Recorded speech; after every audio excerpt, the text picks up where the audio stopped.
M0FXB, welcome to my channel, and here we are again learning Morse code. So today the letters we are doing are I and J.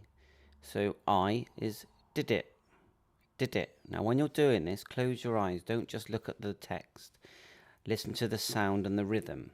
So I is did it. Let's have a listen.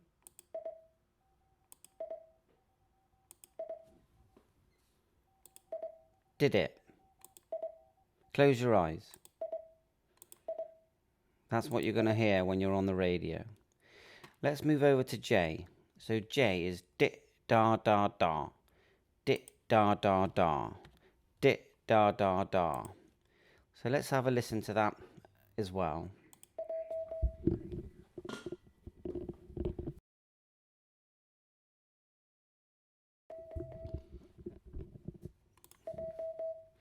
So close your eyes, listen to the rhythm,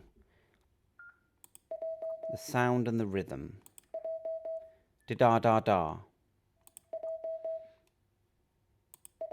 That's J. So I hope this helps. Practice over and over again.